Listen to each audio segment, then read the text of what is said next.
हाँ, तो देखिए अब हम लोग प्रारंभ करते हैं। अब हम लोग शुरू कर रहे हैं, हेडिंग डालिए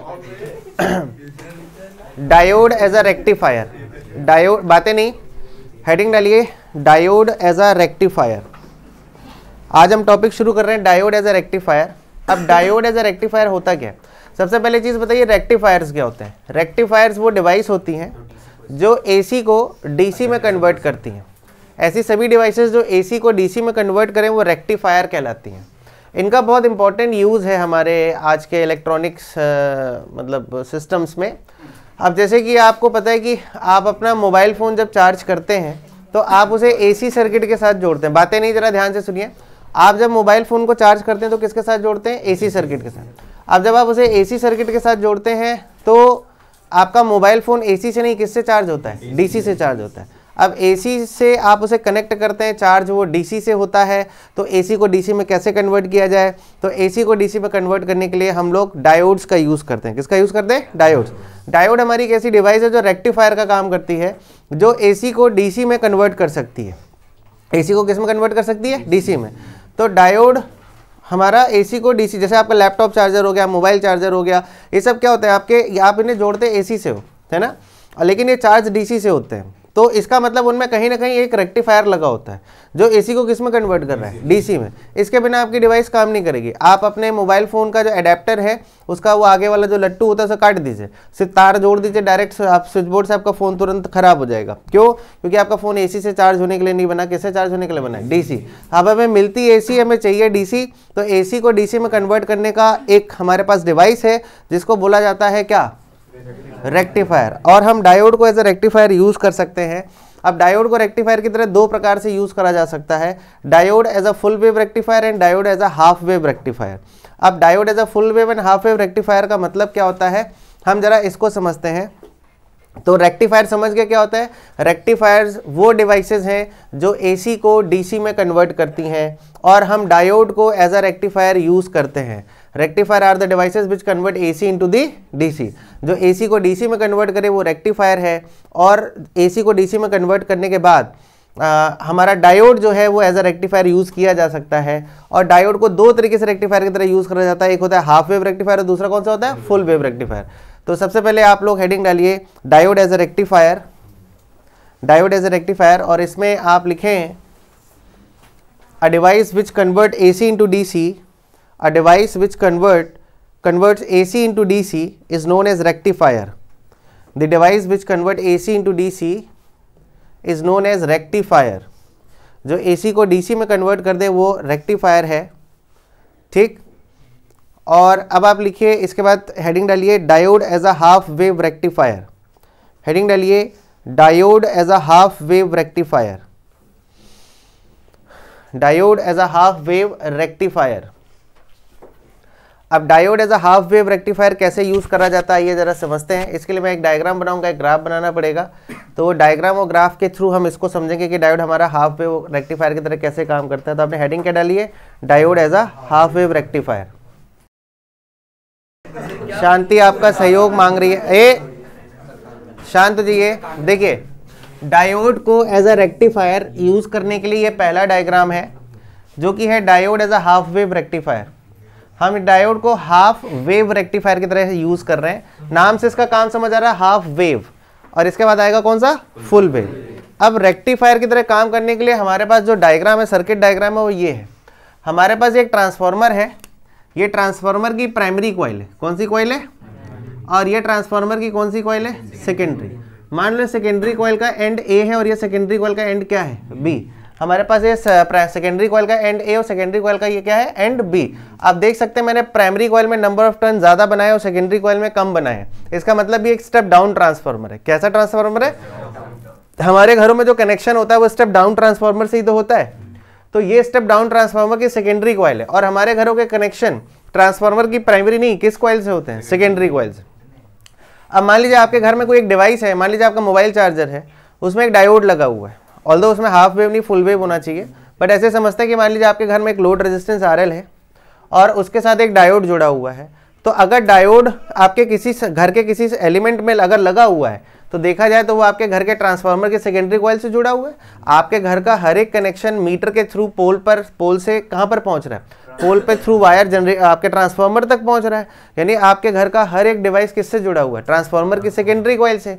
तो मान लीजिए एक लोड रेजिस्टेंस RL है जिसमें आपको रेक्टिफाइड करंट भेजनी है, ठीक है। तो यहाँ पर हमारा एक डायोड है, ये हमारा डायोड है PN, ये PN जंक्शन डायोड है, एक सिंगल डायोड D हमारा यहाँ पर यूज हो रहा है। और डायोड के P को हमने सेकेंडरी कॉइल के एंड किससे जोड़ा है, A से, और N को किससे जोड़ा हुआ है, B से, through load resistance RL, through load resistance what, RL। तो सिंपल सी चीज आपको समझ आ गया होगा कि हमारा ट्रांसफार्मर में क्या है भैया, मतलब diode as a half wave rectifier में क्या होता है, to use a diode as a half wave rectifier we connect the diode with the secondary coil of transformer as shown in the figure, in which P type is connected with the end A and N type is connected with the end B through load resistance RL, through load resistance RL। यहाँ पर तक हमारा काम सारा समाप्त हो गया, ठीक। अब देखिए मैंने यहाँ पर एक ग्राफ बनाया हुआ है, ये हमारा करंट वर्सेस टाइम ग्राफ है, और हमारा ये जो पहला ग्राफ है आपको समझ आ रहा होगा, ये ऑल्टरनेटिंग करंट है, क्योंकि ऑल्टरनेटिंग करंट टाइम के रिस्पेक्ट में क्या करती है, फ्लक्चुएट करती है। ऑल्टरनेटिंग करंट टाइम के रिस्पेक्ट में क्या करती है, फ्लक्चुएट करती है। आपकी ये आप देख सकते हैं कि फर्स्ट ये हमारा हाफ साइकिल होता है, ये 0 होता है, ये T/2 होता है, फिर यहाँ पर क्या आता है, T आता है कि नहीं आता है। तो इस तरह से ये सारे के सारे हाफ साइकिल हैं। तो फर्स्ट हाफ साइकिल में आपकी करंट पॉजिटिव एक्सिस पर है, सेकंड हाफ साइकिल में नेगेटिव एक्सिस पर है, फिर पॉजिटिव एक्सिस पे, फिर नेगेटिव एक्सिस पे। इसका मतलब क्या होता है कि हमारी alternating current in each half cycle में अपनी डायरेक्शन को क्या कर रही है, चेंज कर रही है, ठीक है। और अगर ऑल्टरनेटिंग करंट हर एक हाफ साइकिल में अपनी डायरेक्शन को चेंज कर रही है, मतलब फर्स्ट हाफ में आप देख सकते हैं करंट पॉजिटिव एक्सिस में, सेकंड हाफ में किस में, नेगेटिव। यानी फर्स्ट हाफ में अगर करंट A to B गई तो सेकंड हाफ में कहां जाएगी, B to A।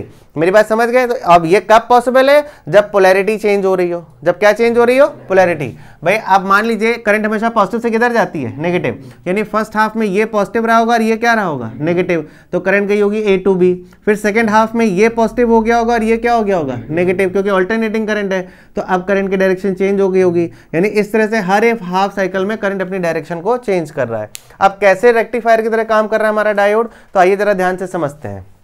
हम अपनी तरफ से लिखते हैं कि let in the first half cycle of AC, यानी हमारे AC का जब फर्स्ट हाफ साइकिल आता है, सपोज हमारा एंड A के पास पॉजिटिव पोटेंशियल और एंड B पर कैसा है, नेगेटिव पोटेंशियल।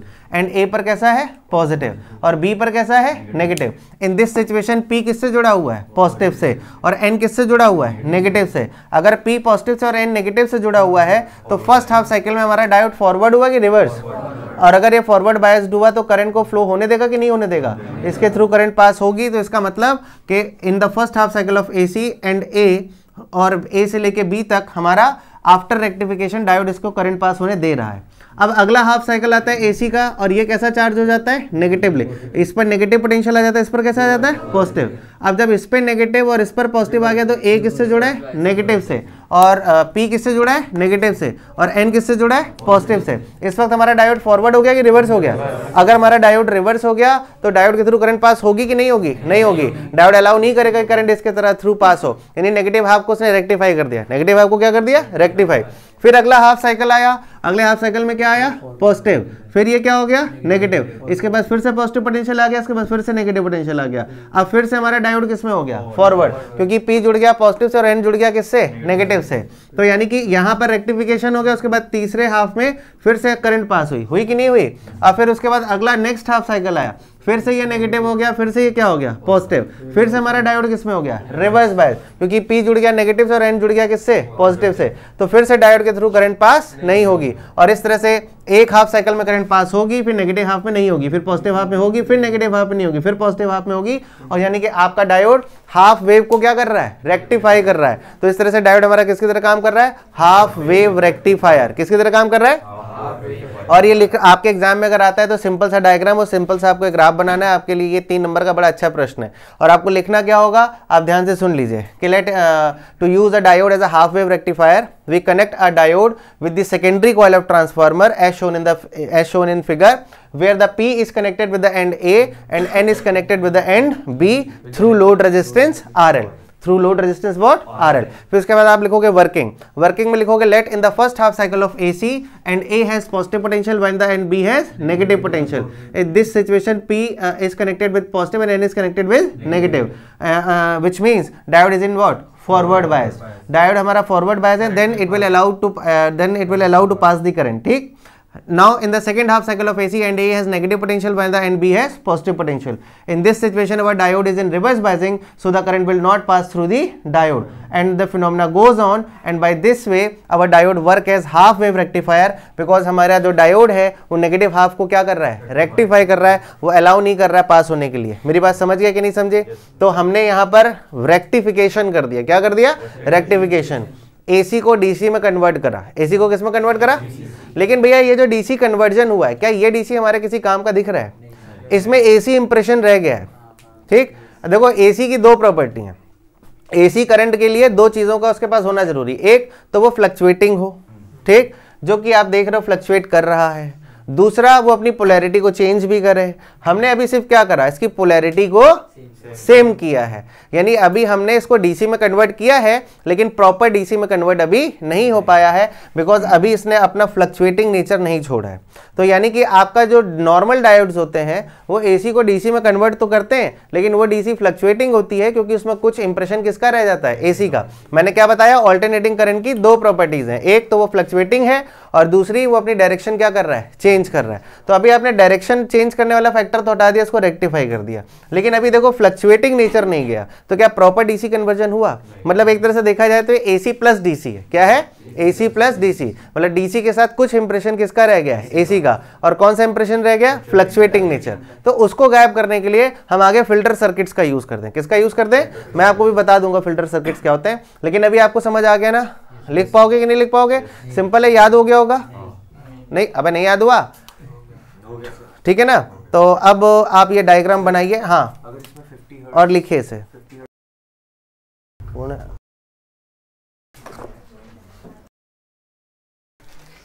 तो देखिए, ये था आपका diode as a half wave rectifier, और अब हम लोग शुरू कर रहे हैं diode as a full wave rectifier. आपने इसमें देखा कि हाफ रेक्टिफिकेशन हुआ है, आपकी डीसी यूनिडायरेक्शनल हो गई है, लेकिन फ्लक्चुएटिंग है, पल्सेटिंग है, मतलब समझ रहे हो ना, मतलब फ्लक्चुएटिंग है लेकिन वो यूनिडायरेक्शनल हो गई, नेगेटिव हाफ आपने रेक्टिफाई कर दिया। अब क्या हम डायोड को फुल वेव रेक्टिफायर की तरह यूज कर सकते हैं? बिल्कुल कर सकते हैं। इसमें डायग्राम में एक छोटा सा चेंज आएगा, वो चेंज मैं आपको दिखा रहा हूं, बाकी इसमें और कुछ नहीं है। तो देखिए वो चेंज क्या है। तो देखिए, डायोड को फुल वेव रेक्टिफायर की तरह यूज करने के लिए एक छोटा सा चेंज है। हाफ वेव में हमने दो डायोड्स का यूज किया, एक सिंगल डायोड का यूज किया, सॉरी, हाफ वेव में से हमारे पास एक ही डायोड था। लेकिन अगर आप डायोड को as a full wave rectifier की तरह यूज करना चाहते हैं तो सर्किट में हमें एक नहीं, कितने डायोड लाने पड़ेंगे? दो। तो यहाँ पर हमारे आप देख सकते हैं ये दो डायोड हैं, एक हमारा डायोड D1 और दूसरा डायोड क्या है, D2 है कि नहीं है? अब डायोड D1 आप देख सकते हैं, डायोड D1 के P को मैंने किसके साथ जोड़ा हुआ है, A के साथ, और डायोड D2 के P टाइप को मैंने किसके साथ जोड़ा हुआ है, B के साथ। मतलब मैंने क्या करा है, दोनों डायोड्स को इस तरीके से कनेक्ट करा कि D1 का P यानी P टाइप A से जुड़े और D2 का P किससे जुड़े, B से।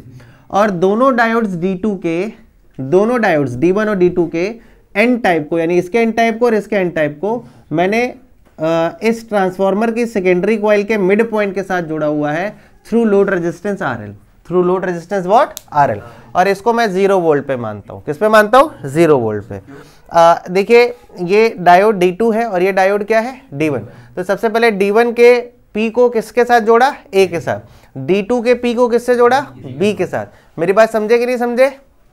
और हम डायोड जो लोड रेजिस्टेंस है RL, उसको डायोड के मिड, जो लोड रेजिस्टेंस है RL, हम दोनों डायोड्स के N को लोड रेजिस्टेंस RL के साथ जोड़ेंगे और कहाँ पे कनेक्ट करेंगे, ट्रांसफार्मर के सेकेंडरी कॉइल के मिड पॉइंट से, क्योंकि हम ट्रांसफार्मर के सेकेंडरी कॉइल के मिड पॉइंट को नल पॉइंट या न्यूट्रल पॉइंट यानी कि 0 वोल्ट पे मान के चलते हैं।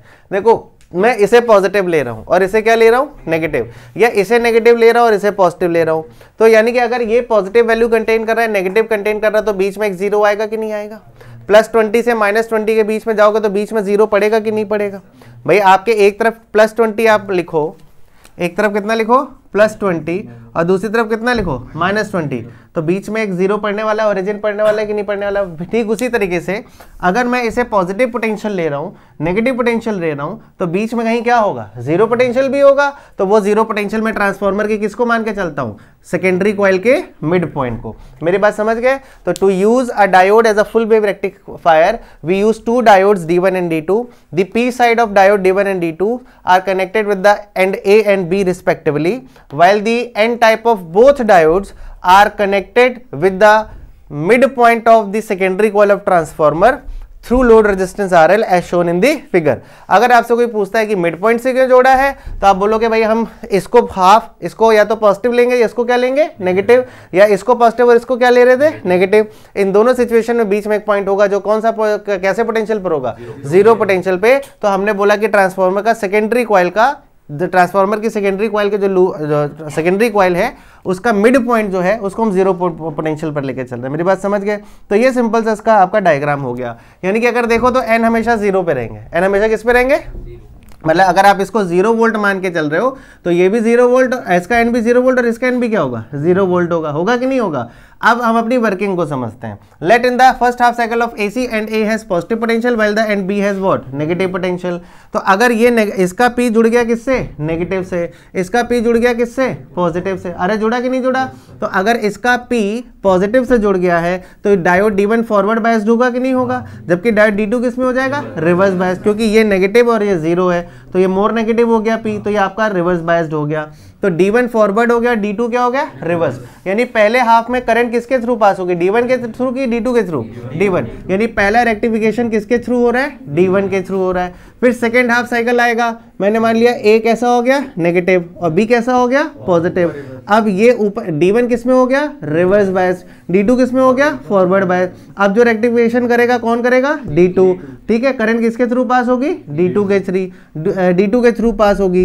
यानी अब सेकेंड हाफ भी रेक्टिफाई होगा, लेकिन सेकेंड हाफ किसके थ्रू हो रहा है, D2 के थ्रू हो रहा है। मेरी बात समझे कि नहीं समझे। और इसके बाद क्या हुआ, फिर तीसरा हाफ साइकिल आया, फिर से A कैसा हो गया, पॉजिटिव, B कैसा हो गया, नेगेटिव, फिर से ये कैसा हो गया, फॉरवर्ड, ये कैसा हो गया, रिवर्स। अब सेकेंड टाइम किससे रेक्टिफिकेशन होगा, D1 से।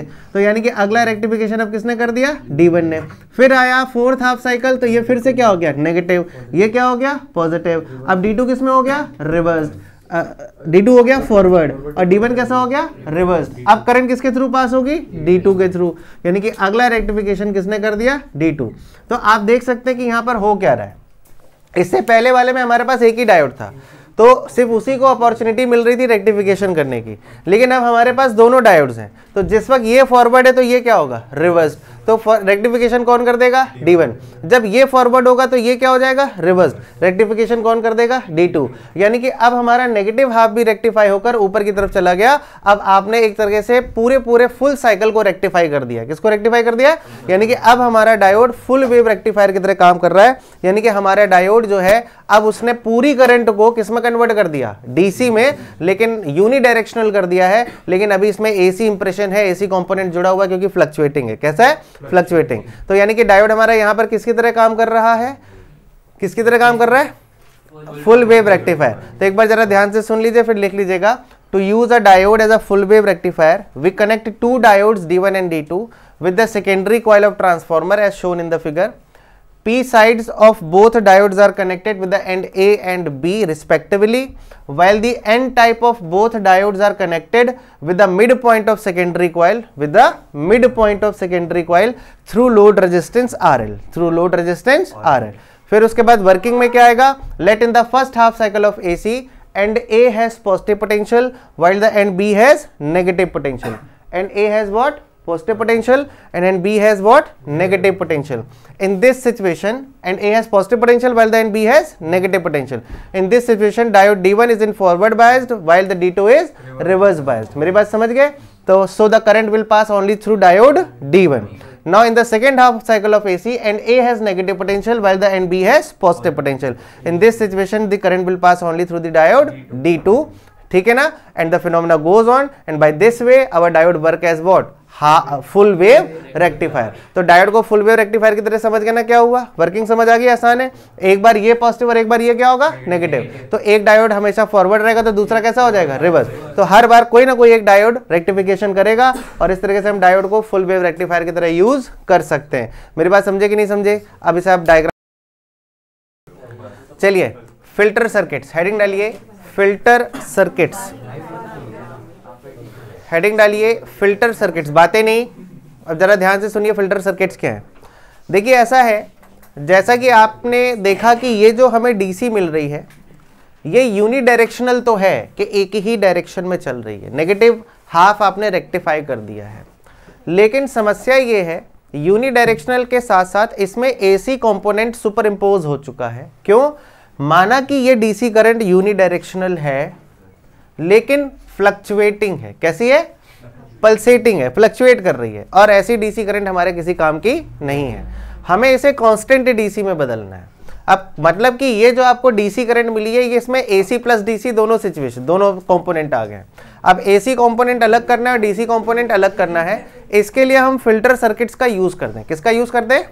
हमारे दो छोटे छोटे इसके सर्किट्स हैं, इनको फिल्टर सर्किट्स कहा जाता है, जिसमें एक होता है सीरीज इंडक्टर फिल्टर सर्किट और एक होता है parallel capacitor filter circuits.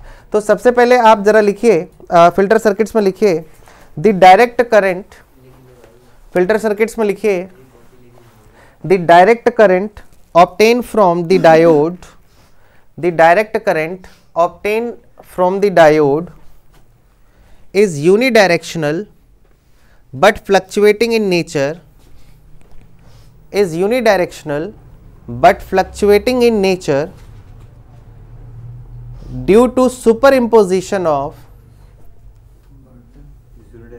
the direct current obtained from the diodes is unidirectional but fluctuating in nature due to superimposition of AC component।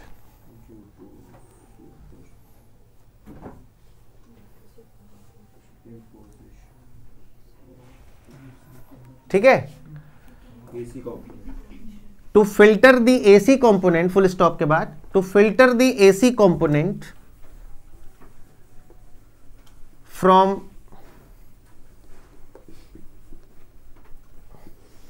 to filter the AC component from it, we use inductor and capacitor as filter component। We use inductor और capacitor as filter component। ठीक है, अब इसमें पहली heading डालिए series inductor filter circuit, series inductor filter circuit, series inductor filter circuit. अब देखिए series inductor filter circuit क्या है, बड़ा सिंपल सा है, आपको जल्दी समझ आ जाएगा, कोई इतना कोई हार्ड एंड फास्ट काम नहीं है, लेकिन आपको इसकी जानकारी होनी बहुत जरूरी, इसलिए आपको मैं लगे हाथ कंप्लीट करा दे रहा हूं। अब भाई इस लोड रेजिस्टेंस के पास जो डीसी आ रही है उसके साथ प्रॉब्लम ये उसमें एसी कंपोनेंट जुड़ा हुआ है, क्योंकि उसमें फ्लक्चुएशन हो रहा है, उसे हमें रोकना है। तो हम करते क्या है, बड़ा छोटा सा एक काम करते हैं, हम इसी लोड रेजिस्टेंस को तो एज इट इज ऐसा बना रहने देते हैं। ये हमारा लोड रेजिस्टेंस है RL, क्या है? RL is the load resistance. ये इसका मतलब होता है ये स्विच या सॉकेट जैसे जैसे। अच्छा, इसके साथ यहाँ पर हम इसके साथ एक इंडक्टर क्या जोड़ देते हैं? इंडक्टर, जिसका इंडक्टेंस कितना है? XL। हम इसके साथ एक इंडक्टर को सीरीज में जोड़ देते हैं, और ये यहाँ जो मैं इस डॉटेड लाइन के अंदर जितना भी पोर्शन दिखा रहा हूँ इसको बोला जाता है फिल्टर सर्किट। क्या बोला जाता है? मतलब इंडक्टर को as a filter component use करने के लिए हम एक इंडक्टर को जिसका इंडक्टेंस XL है, ठीक है ना, जिसका रेजिस्टेंस XL है, उसे इस लोड रेजिस्टेंस के साथ सीरीज में जोड़ देते हैं। किस में जोड़ देते हैं? और आपका ये एक फिल्टर सर्किट बन जाता है। अब होता क्या है, क्यों इसको ऐसा कहा जाता है? देखिए होता ये है, फॉर इंडक्टर, बहुत सिंपल से इसका वर्किंग है, जरा ध्यान से समझिएगा। फॉर इंडक्टर, इंडक्टर का resistance XL is equal to क्या होता है बताओ जरा? ओमेगा L, यानी XL इज इक्वल टू क्या होता है? 2 पाई न्यू एल, यानी किसी इंडक्टर का जो रेजिस्टेंस होता है ये डायरेक्टली प्रोपोर्शनल होता है फ्रीक्वेंसी के। ये डायरेक्टली प्रोपोर्शनल किसके होता है? फ्रीक्वेंसी जितनी ज्यादा होगी, फ्रीक्वेंसी किसी जितनी ज्यादा होगी उतना ज्यादा इंडक्टर का रेजिस्टेंस हो जाएगा। अब होता क्या है, यहां से जो करंट आ रही है उसमें डीसी के साथ साथ एसी कंपोनेंट भी मिला हुआ है, और जब ये करंट यहां पर पहुंचती है, मतलब यहां पर इस पूरे यहां से ये करंट जब अंदर की तरफ इंटर करती है, तो ये इंडक्टर करता क्या है कि जो एसी कंपोनेंट है, भाई देखो ऑल्टरनेटिंग करंट और डीसी करंट में एक बड़ा फर्क है कि जो हमारी ऑल्टरनेटिंग करंट होती है फॉर एसी फ्रीक्वेंसी बहुत ज़्यादा होती है, और for DC, for what? DC frequency current की क्या होती है? जीरो, क्योंकि डीसी करंट कांस्टेंट होती है। डीसी करंट क्या होती है? वो बिल्कुल आपको याद होगा, डीसी करंट का ग्राफ ऐसा जाता है। हमारी डीसी करंट का ग्राफ आपने हमेशा बचपन से पढ़ा, ऐसे सीधा जा रहा है, मतलब इसकी फ्रीक्वेंसी क्या है? जीरो। जबकि ऑल्टरनेटिंग करंट फ्लक्चुएट करती है। ऑल्टरनेटिंग करंट क्या करती है? फ्लक्चुएट। तो ऑल्टरनेटिंग करंट की अपनी फ्रीक्वेंसी होती है, बहुत हाई फ्रीक्वेंसी होती है, हमारे पास 50 हर्ट्ज की फ्रीक्वेंसी आती है, और जबकि डीसी करंट की फ्रीक्वेंसी क्या होती है? जीरो। तो यानी कि हमारा इंडक्टर जो डीसी करंट है उसका डीसी करंट की फ्रीक्वेंसी कितनी है? जीरो। अब जरा ध्यान से सोचिएगा क्या हो रहा है। हो ये रहा है कि हमारा इंडक्टर क्या कर रहा है, वो डीसी करंट को पास होने दे रहा है। क्यों? क्योंकि डीसी करंट को इंडक्टर कोई रेजिस्टेंस ऑफर नहीं करता। क्यों नहीं करता?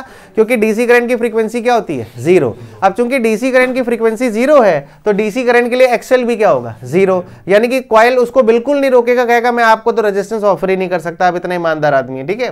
तो डीसी करंट बड़े आराम से चुपचाप पास हो जाती है, ठीक। लेकिन जब एसी कंपोनेंट पहुंचता है तो एसी कंपोनेंट की फ्रीक्वेंसी तो बहुत ज्यादा होती है। जैसे हमारे पास 220 वोल्ट में लगभग 50 हर्ट्ज की सप्लाई है, तो इतने हर्ट्ज पर बहुत ज्यादा रेजिस्टेंस हो जाता है कॉइल का। तो इसका मतलब हुआ कि एक ही टाइम पर, सेम टाइम पर हमारा इंडक्टर डीसी कंपोनेंट को तो जीरो रेजिस्टेंस दे रहा है, जबकि एसी कंपोनेंट को क्या कर रहा है? हाई रेजिस्टेंस दे रहा है, उसे आगे बढ़ने नहीं देगा।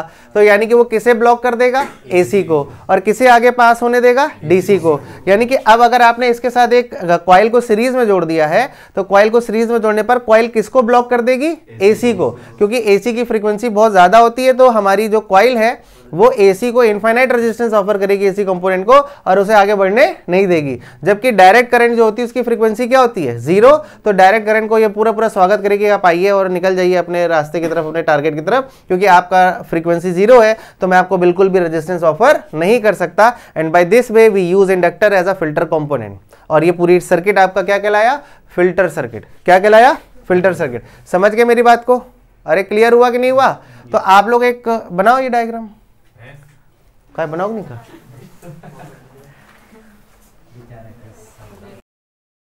आपका ये था सीरीज इंडक्टर फिल्टर सर्किट। आपको लिखना क्या होगा? To use an inductor as a filter component we connect it with the load resistance in series, ठीक। When fluctuating DC pass through this filter circuit, when fluctuating DC pass through filter circuit, inductor offers high resistance to AC component because resistance of inductor is directly proportional to what? Frequency. As AC component has high frequency, so the inductor will block the AC component and allow to pass DC component through it. Why? Because for DC frequency is what? Zero. Hence the inductor will offer zero resistance to DC component. Clear है? तो ये हमारा क्या हो गया? कौन सा filter circuit है? Series inductor filter circuit.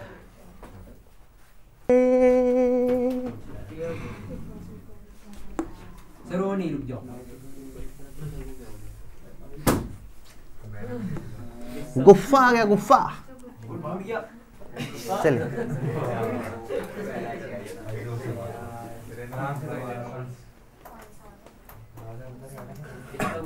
On कर देना बालक। अब अगला आएगा पैरेलल कैपेसिटर फिल्टर सर्किट। जरा सुन लीजिए ध्यान से क्या है।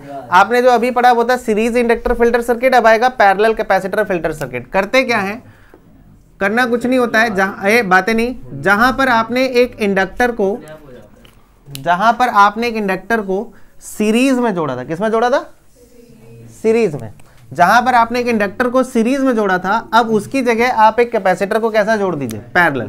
तो अब देखिए होगा क्या, यहां पर हमारा वो लोड रेजिस्टेंस है जिसमें आपको कांस्टेंट डीसी भेजना है, ये वो लोड रेजिस्टेंस है, बातें नहीं, जिसमें कांस्टेंट डीसी भेजना है, इसके साथ मैंने एक कैपेसिटर जो है वो पैरेलल जोड़ दिया। कैसा जोड़ दिया?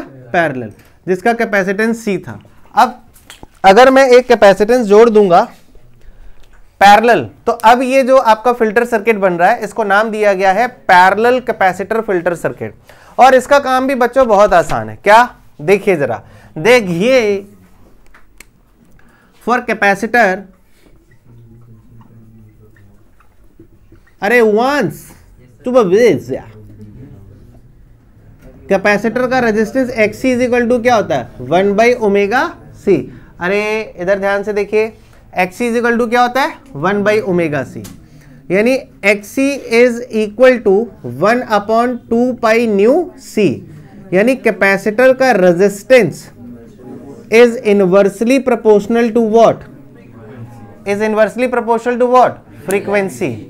अब जरा सुनिए, हम ज्यादा प्रेफर इसी को करते हैं, इस सर्किट को। ये हमारा पैरेलल कैपेसिटर फिल्टर सर्किट क्या करता है? बिल्कुल इंडक्टर का उल्टा काम करता है। आपको पता है कि हमारा कैपेसिटर का जो रेजिस्टेंस है वो फ्रीक्वेंसी के इनवर्सली प्रोपोर्शनल है।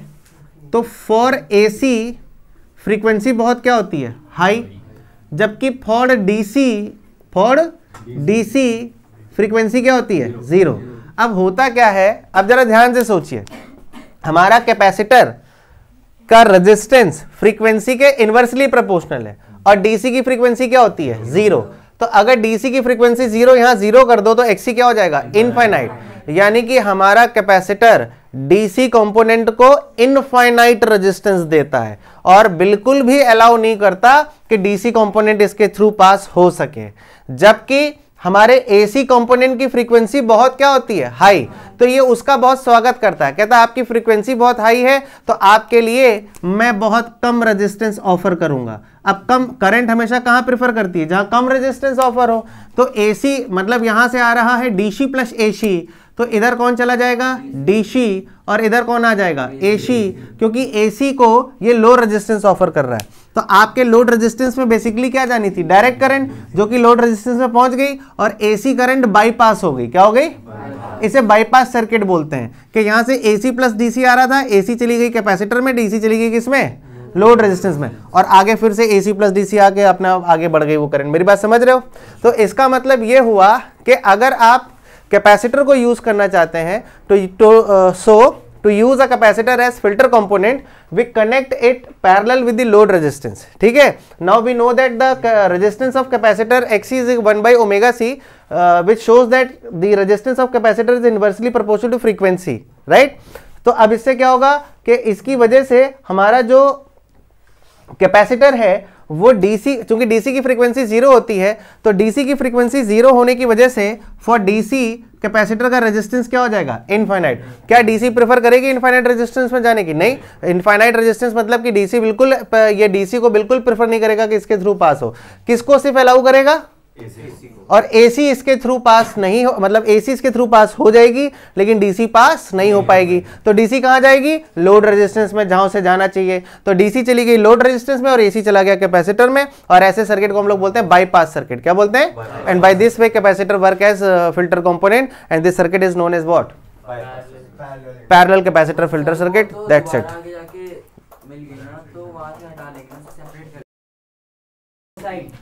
अब इसके बाद का टॉपिक हम लोग अगली क्लास में करेंगे। लिख लो जल्दी। साइड हो जाए। अच्छा साइड हो जाता है।